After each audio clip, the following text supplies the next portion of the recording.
বিয়ে করেছেন আলোচিত মডেল ও অভিনয় শিল্পী শবনম ফারিয়া। শুক্রবার বাদ আসর ঢাকার অদূরে মাদানী এভিনিউয়ের মসজিদ আল মুস্তাফায় দুই পরিবারের ঘনিষ্ঠজনদের উপস্থিতিতে সম্পন্ন হয় তাদের বিয়ের আনুষ্ঠানিকতা।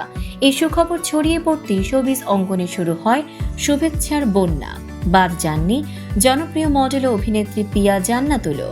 ফারিয়ার বিয়েতে উপস্থিত থেকে সামাজিক যোগাযোগ মাধ্যমে ছবি শেয়ার করে তিনি লিখেছেন, বিবাহিত জীবনে স্বাগতম ফারিয়া এবং তানজিম। গত কয়েক মাসে আমি দেখেছি তানজিম ফারিয়ার প্রতি কতটা শ্রদ্ধাশীল।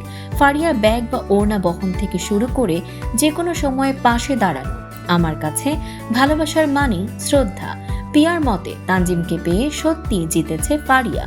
সেই সঙ্গে নবদম্পতিকে অফুরন্ত ভালোবাসা জানান তিনি। অন্যদিকে বিয়ের পর নিজের অনুভূতি জানাতে গিয়ে শবনম ফারিয়া বলেন, আসলে আতঙ্কের চেয়ে কম কিছু নয় আমার অনুভূতি।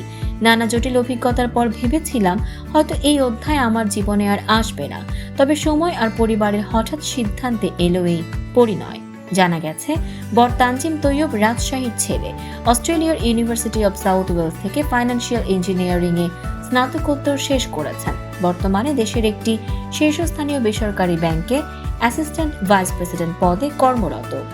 দর্শক, এমনই সব চমকপ্রদ খবর পেতে ফলো করুন আমাদের ফেসবুক পেজ CB24 TV এবং সাবস্ক্রাইব করুন YouTube channel CB24 TV official.